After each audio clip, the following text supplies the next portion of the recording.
Well, thanks so much. It's great to be here. It's great to see so many of you in the audience, so many familiar faces, a lot of new faces, which is fantastic. It shows every time I come to these conferences that the direct care movement is growing. And it's great to see everyone here. My name is Nir Patel. I'm co-founder and CEO of DirectMed DPC, which is a DPC practice that I helped my wife, who's a family physician, Dr. Katrina Iqbal, start 10 years ago in Austin, Texas. And we've now grown that practice to be one of the largest DPC practices in Central Texas 10 years later.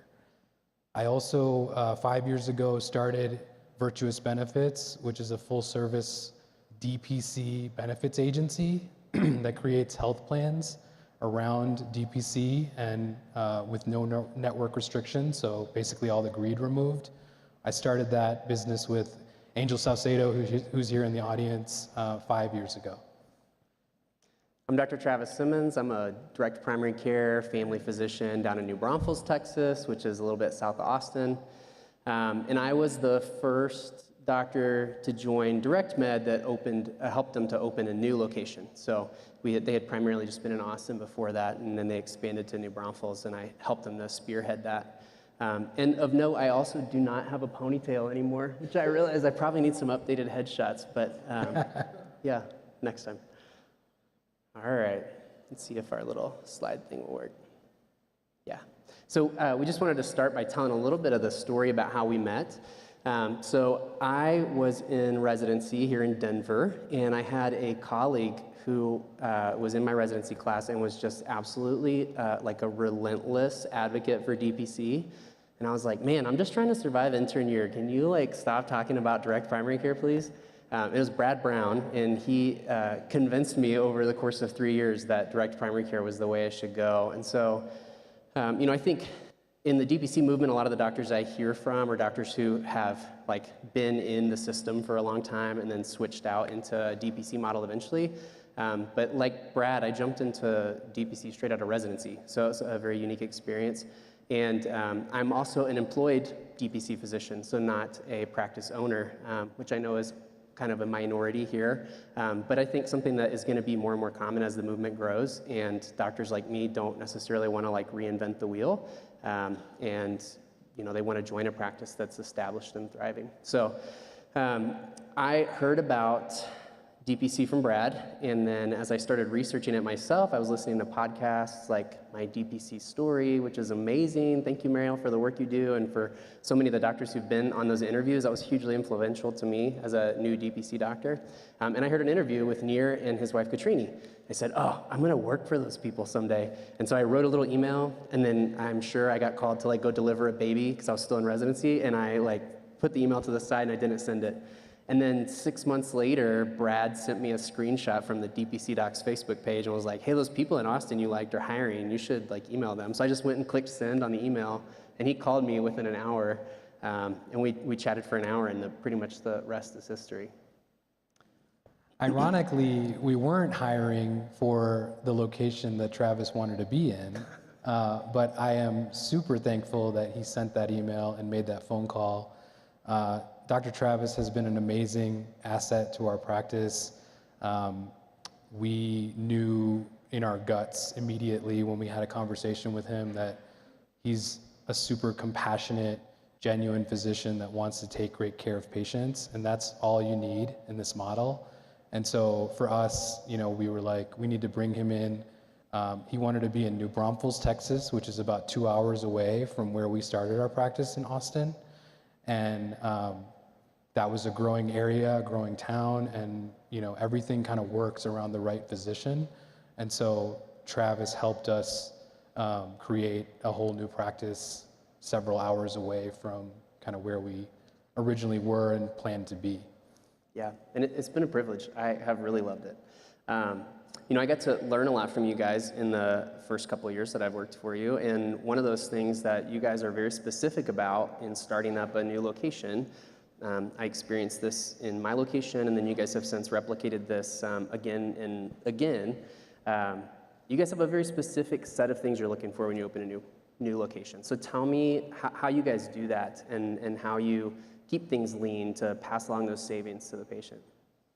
Yeah, so we run our practice very differently from most traditional DPCs or traditional medical practices in general, as far as I don't feel like we need to pay for a bunch of overhead or a bunch of space that we necessarily don't need. So every single one of our offices, we have 4 offices, they're all subleased inside of another practitioner's office. Different specialists in the area that have space available. And it really becomes an amazing symbiotic relationship because the specialists enjoy our referrals and we get, a great space that's affordable, that kind of has everything already ready for us just to move in and get started. We can use the staff at the specialist office for the occasional chaperone that we might need for a sensitive exam. The rent is extremely affordable, and we generally just look for oversized rooms with good natural lighting that can be the physician's office space and exam room, and so that's kind of how we've done it. Yeah. With low overhead. Yeah, Katrini's big on windows. That was always a must. We'd see a space and she'd be like, "There's no window. We're not doing this one." Right. A big part of how we function comes back to our virtual medical assistants. Will you tell me a little bit about y'all's journey into hiring your first virtual medical assistant? Yeah, so Katrini and I, for the first 5 years, we started the practice. We had 2 babies immediately. And so we grew the practice slowly by design for the first 5 years. We were doing everything ourselves. So she was obviously seeing all the patients. I was doing all the back office things and all the support things. And really when COVID hit, that's when things started to change for us, where we're like, we need to hand off some of these responsibilities. I need to focus on growth. We're bringing in our second physician at that time. And so we knew we had to kind of hand off these, non-medical responsibilities, but we weren't sure how to do it. And we had learned about some of these agencies that provide healthcare virtual assistants located in the Philippines. We're a little nervous about going down that route, but we decided to check it out. And so we looked at some of the agencies, HelloRach, 360 VMA, and started getting candidates and interviewing them. And we found Riza, who was our first virtual assistant that we brought in from HelloRach 3 years ago. And she was absolutely incredible. Amazing English, very, very good. She's a nurse by education in the Philippines. Very, very good at what she does. And so I decided, let me train her really, really comprehensively, because if I'm able to train the first one really well, then that's going to pay dividends in the future as we grow and scale our practice. Riza will be able to help us hire and train the rest of the VA team. And she's just been phenomenal at everything she does. We've scaled up the team now to several virtual assistants. Riza has been instrumental in helping us do that. So it's been an incredible experience. And these, the cost of these virtual assistants, it's really a win-win situation for everybody. You get them for around $8 an hour, which is a very comfortable living in the Philippines.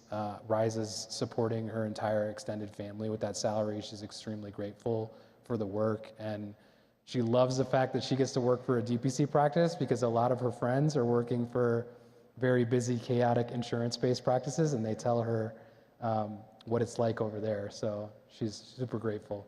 Yeah, I love that you're giving Riza a shout out by name, because she's not listening, but I'm going to have to tell her that, that you talked about her for 60 seconds or more. She really is fabulous, and she helped to train the assistant I primarily work with, Jan, who has just been, just kind of echoing what you said, like they've been very seamless to work with. My best medical assistant experience by far in any of the practices I've worked at. Just very quick and thorough and on top of things. So it's been great. Phil alluded to this in the intro, but we recently had the privilege of hiring our 7th physician, Dr. Beth Just, who's been great. And y'all, I think from the start of talking with her about joining to her actually seeing her first patient, that was like a 30-day window roughly. How did you guys do that in 30 days? So Dr. Just, we knew her originally as a DPC patient, and then she decided to go and work at one of the big hospital systems in town, Baylor Scott and White, in one of their primary care offices.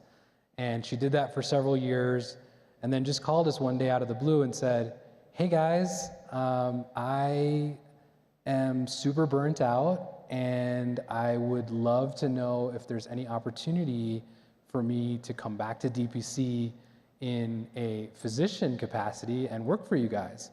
And we knew her already. We knew her personality was the perfect fit for DPC. She's just amazing with her patients, delivers incredible care, and was just handcuffed right by the system. And so for us, it was an automatic yes. Like, we would love to have you join us. And so we got to work. She didn't really want to take a break or take any time off. And so we got to work and really, really went quickly. I called around to several specialist offices and found a direct care physical therapist who had a 180 square foot room in her office that was going unused, amazing, huge window with nice natural light. The window. And so we just decided, let's do this, and so we subleased that space. We got our exam table, got all our furniture. We just replicate, the exact same space we have in every other office. Got our medical supplies, our EKG, and we were up and going literally in 30 days from the time Dr. Just told us she wants to join us until she saw her first patient. Yeah, pretty impressive. Pretty impressive. So Travis, you've been getting a lot more involved in helping us grow the practice, which has been fantastic. I love the fact that you want that additional responsibility, and you've been helping us with growth as far as recruiting new physicians. Tell us what that's been like from your experience. Yeah, I think that's been a kind of natural extension of just my love for primary care and networking generally. So, like a lot of us, I've been involved in my local medical society, involved in the local chapter of the Academy of Family Physicians, and just recently got appointed as a adjunct professor at my alma mater. Woohoo! It was just some paperwork, but I'm excited about it anyway. But I'm really excited to start working with some of the medical students there. And since I was in medical school myself, I've just had this heart for I want to make primary care sexy again. To be honest with you, because it's not, but it can be. It can be. And I have learned that.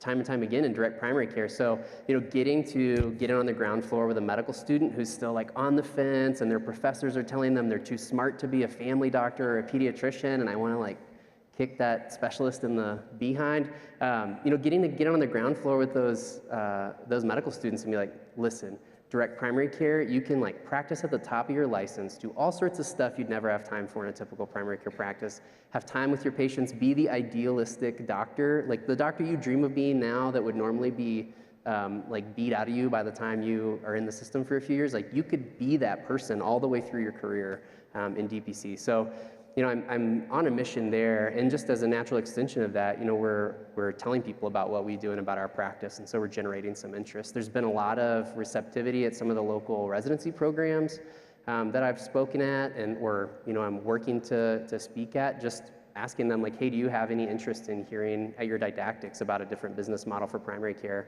And there's been a lot of interest. So that's been super fun, and it's easy to sell something that you wholeheartedly believe in. So that's easy peasy.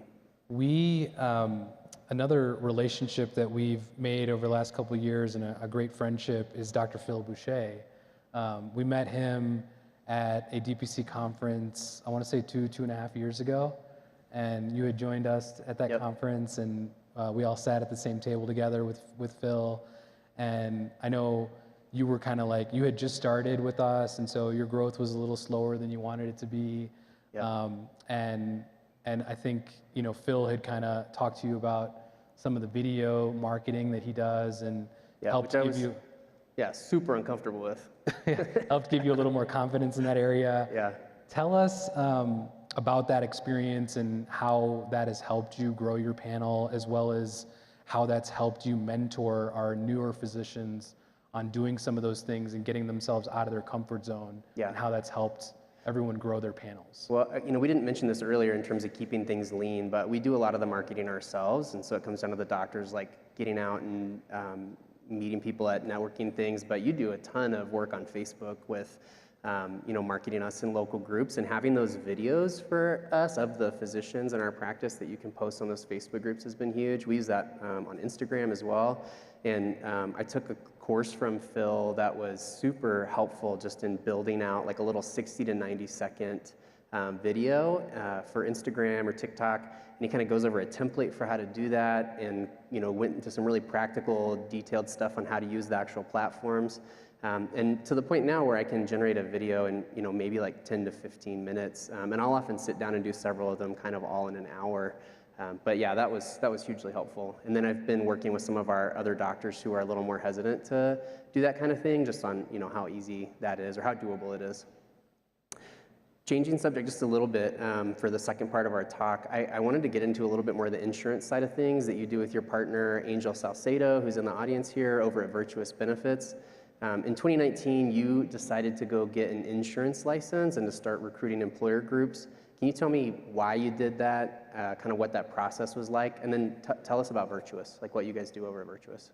Absolutely, yeah. So like many of you in the room, when we first started our DPC practice, I was trying to sell a membership to employers. And I found myself, kind of going in circles, chasing my tail doing that, because they were always most concerned about what happens with the hospitalization and the cancer and the big surgeries and these expensive medications. And I never really had a good answer for that. And most DPCs that I've spoken to don't generally have a good answer for those things. And so I decided, I really need to learn more about insurance and figure out if we can build DPC into it somehow. I started to try to work with some brokers myself, and quickly realized that, they don't want to work with me. They're not incentivized to lower the cost of their clients' healthcare spend. And so once I realized that, I was like, I've got to do this myself. And so I dove into the world of insurance and just started learning everything that I could about it, and got licensed, teamed up with Angel, and we created Virtuous Benefits 5 years ago, really with a mission to help, our own practice and all the other DPCs around the country that are having these same problems, that want to work with employers but don't really know how, and know how to have those conversations, do those things. And so within Virtuous Benefits, we essentially are simplifying the entire world of healthcare, or health insurance, really. So we are creating level and self-funded health plans that completely remove all the greed, and the way to remove the greed is to remove the network, right? So Blue Cross, United, Cigna, Aetna, Kaiser. When you remove that network completely, now you have no obligation to pay these contracts that you have no legal right to ever see what they say, and you don't know how much of that money is actually going to the insurance company versus going to the physician or the practitioner. And so when you remove these networks, you completely simplify everything to the point where you can literally pay the cash price for every single healthcare service that somebody needs. That, it's basically all the same healthcare that people are getting right now, we can pay the cash price for, which is 10 to 20 times less, as you guys know. And then we build DPC into every single health plan that we build, for all the obvious reasons that you guys know. And when we do those two things and combine those two things together, now the employer's in the driver's seat, they're making all the decisions, they control their own destiny, and they're saving astronomical amounts of money. Yep. Travis, speaking of employer groups and Virtuous Benefits, you've been a huge asset to helping us grow Direct Med and Virtuous Benefits by recruiting employer groups within your area. Tell us about that experience and how that's been going and how you create those relationships. Yeah, fair question. Well, I'm out like at Chamber of Commerce events and things like that, and trying to meet people who might be retail patients eventually, but sort of in the process of doing that, I'm regularly meeting business owners, and they're regularly asking me kind of the inevitable questions about, the things that DPC doesn't cover. And it's been really satisfying to me to have a partner that I know I can easily like pass these people off to.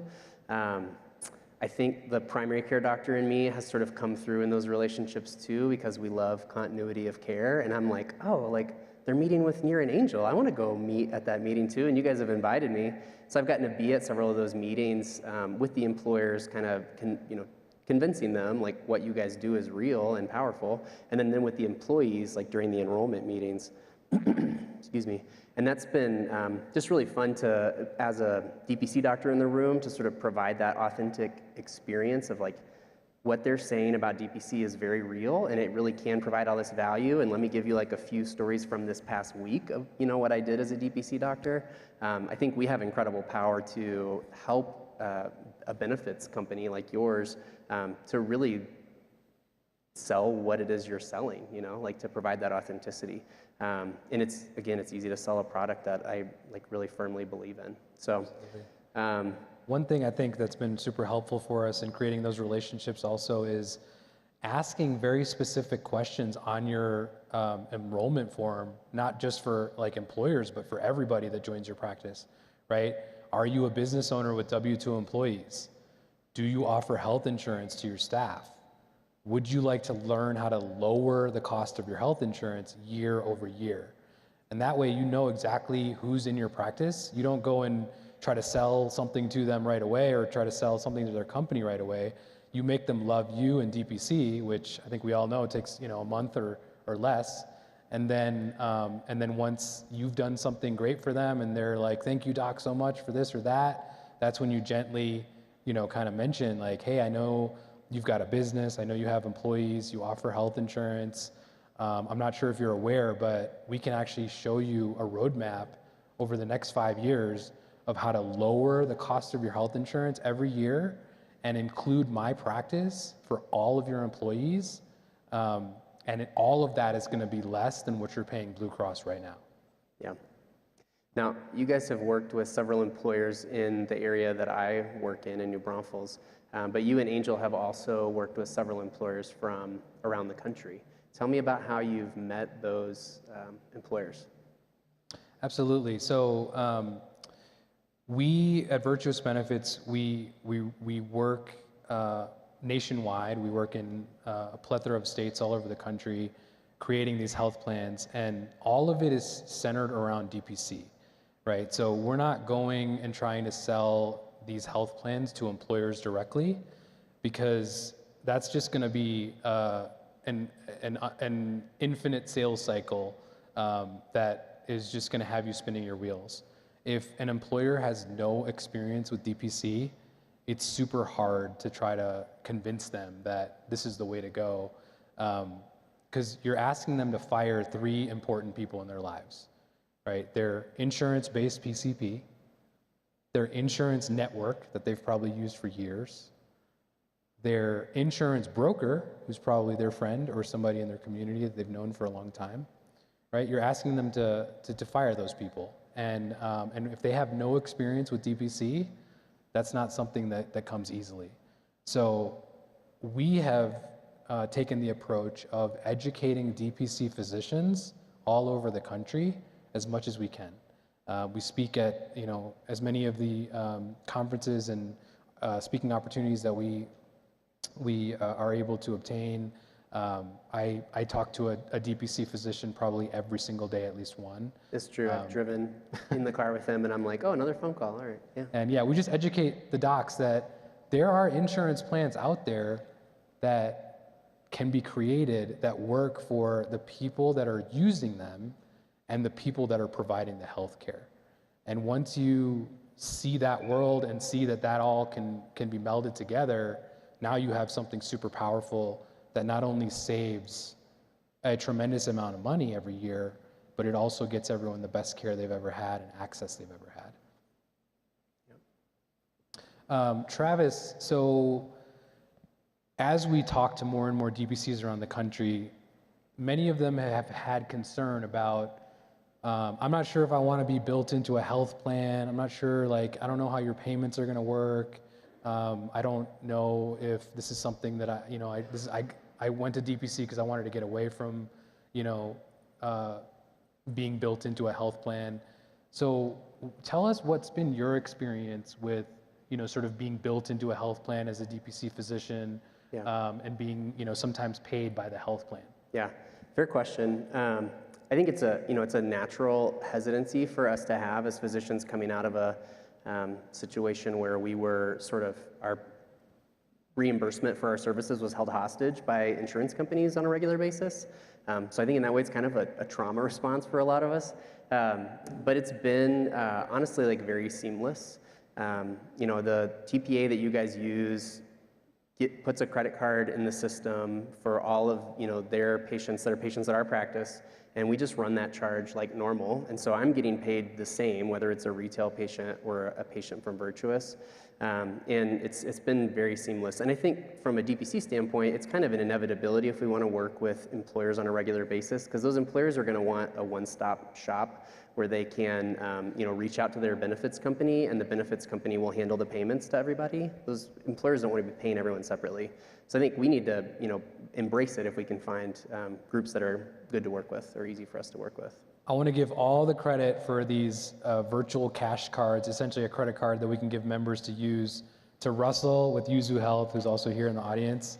It's been incredible. We literally can just generate a credit card ourselves with $300 on it, and it's in the members portal, or we can email it to them as well, and they can just go to their cardiologist visit, tell them they're a cash patient, pay with our credit card, and it all runs through the insurance on the back end. It's been incredible. So that's all we have for you guys today. Really wanted to thank everybody at Hint for allowing us to be here. To everybody that's, all the DPCs that are here, no matter where you are in your journey, we want you to know that Travis and I are both here to help you in every way that we possibly can. So please find us, get our cell phone numbers.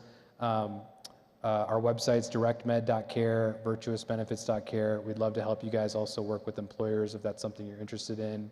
And we also love to see not only physicians here now at this conference, but benefits folks, tech folks. Like, it's amazing that like all these people that are doing different things in the direct care world are coming together at conferences like this and really collaborating to make a difference. Thanks so much, everyone. Really appreciate it.